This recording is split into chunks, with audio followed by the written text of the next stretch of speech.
তোমার আমি একটু আদর করি, তুমি আমার একটু আদর করতে দাও। আমি বুকে হাত দিয়ে তারপর ঘুমাইতাম। তুই কি নিজের মেয়ে করছো? মা তুমি আমার কথা যদি শোনো আমি তোমার সব দিব। ছেলের সাথেই কথা বলে পুরান বাংলা। কি কথা? আমার মেয়ে। পৃথিবীর সব কন্যা সন্তানের কাছেই তার বাবা মানে নিরাপত্তা, ভালোবাসা আর নির্ভরতার আরেক নাম। কিন্তু সেই বাবার বিরুদ্ধেই যদি ওঠে নিজের মেয়েকে শারীরিক হেনস্থার অভিযোগ, শুনতে কিছুটা অবিশ্বাস্য লাগলেও এমনই এক চাঞ্চল্যকর ঘটনা ঘটেছে বরগুনার বামনা উপজেলায়। দশম শ্রেণীতে পড়ুয়া এই তরুণীকে দীর্ঘদিন ধরে নিজের বাবার কাছ থেকে সহ্য করতে হয়েছে নানা ধরনের অনাকাঙ্ক্ষিত আচরণ। বাবা তুমি আমার সাথে এরকম করো কেন? কিছু সে বলে না। তারপর আমি আলাদা দিশনে গেছি, পর সে আমার বিরক্ত করছে।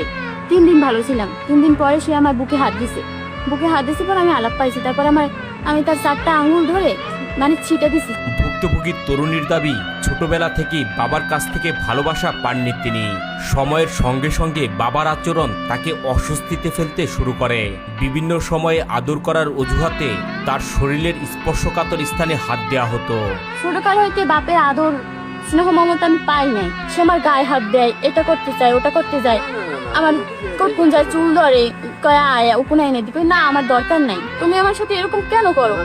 কয় তুমি আমার কথা শোনো, তাহলে সব দিব, আমি সব দেবো। এই কিশোরী জানান, দিনের বেলায় যতটা সম্ভব দূরে থাকার চেষ্টা করলেও রাত হলেই সেই ভয় আরও বেড়ে যেত। এমনকি আতঙ্কে নিজের বুকের ওপর হাত রেখে ঘুমানোর চেষ্টা করলেও ঘুমের মধ্যেই বাবা তাকে শারীরিকভাবে হেনস্থা করতেন বলে অভিযোগ করেন তিনি। তারপর আমি বুকে হাত দিয়ে তারপর ঘুমাইতাম। ওই দিন আমার এক হাত ছড়াইছে, আমি আলাপ পাইনি। পরে যেই হাত ছড়ান ধরছে আর ওই দিন আমার বুকে হাত দিয়েছে। ঘটনার দিন তার বাবা কাজে না গিয়ে বাড়িতেই অবস্থান করছিলেন।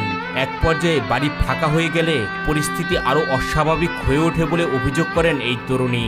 তারপর আজকে দুপুর কাজে যায় না, কাজে না যায় আমার মায়ের গরু বানতে পাঠায়, মোবাইল লইয়ে পাঠায়, এমনি পাঠায় অনেক পাঠায়। তারপর আমার বলে কি কয়, মা তুমি আমার কথা যদি শোনো আমি তোমার সব দিব। ভাইবার বলে আব্বু একটা কথা বলি। বলো। কই আমি আপনার হই কি যে আপনি আমার সাথে এরকম আচরণ করেন? তা তুমি ভাইবে না আমি তোমার কি হই? তারপর বলি এটা কেমন কথা, আপনার মেয়ে আমি, আপনি আমার সাথে এরকম করতে পারেন? ঘটনার সবচেয়ে গুরুত্বপূর্ণ অংশটি ঘটে সেদিন দুপুরেই। গোসল ও খাবার শেষে নিজের ঘরেই বিশ্রাম নিচ্ছিলেন। ঠিক তখনই তার বাবা ঘরে প্রবেশ করে। এ সময় তাকে জড়িয়ে ধরেন। নিজেকে ছাড়িয়ে দ্রুত মায়ের কাছে গিয়ে পুরো ঘটনা জানান ভুক্তভোগী এই কিশোরী। গোসল করে শুয়েছি প্রথমে শুয়েছি, পরে আমার ধরছে জড়িয়ে ধরছে পর আমি সিটে বাইরে লাঠি মাইরা তারপর বাইরে চলে গেছি। ওই সময় আমি মারধর করি, মা কয় মা এইবারই ধরতে পারছি। এরপর বাবাকে হাতে নাতে ধরার পরিকল্পনা করেন তিনি।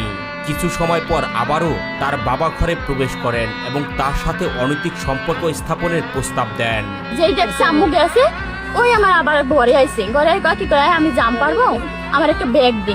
আম্মু তোমার আমি একটু আদর করি, তুমি আমার একটু আদর করতে দাও। তবে নিজের বিরুদ্ধে আনা সব অভিযোগ অস্বীকার করেছেন অভিযুক্ত বাবা। তার দাবি মেয়ের সঙ্গে এক যুবকের প্রেমের সম্পর্ক রয়েছে। সেই সম্পর্কের বিরোধিতা করায় তাকে ফাঁসানোর জন্য এসব অভিযোগ আনা হয়েছে। আমি যদি একটা খারাপ কথাও বললে থাই তার জন্য আমার মাটিতে তোমার নিজের মেয়ে না? হ্যাঁ। তুই কি নিজের মেয়ে করছো? না, খোদার কসম আপনি জিজ্ঞেস করে দেখেন, যদি আমি এরকম খারাপ কোনো কথা বললে থাই, হ্যাঁ আমি যদি খারাপ কোনো কথা বললে থাই তার জন্য আমার হলো ওর জোতা যেতেন আমার। বাবা ও মেয়ের সম্পর্ক নিয়ে এমন অভিযোগ সত্যিই হতবাক করার মতো। অভিযোগের সত্যতা তদন্তেই প্রমাণিত হবে। তবে ঘটনাটি ইতিমধ্যে ব্যাপক আলোচনার জন্ম দিয়েছে। এই ঘটনা নিয়ে আপনার মতামত কি? কমেন্ট করে জানাতে ভুলবেন না।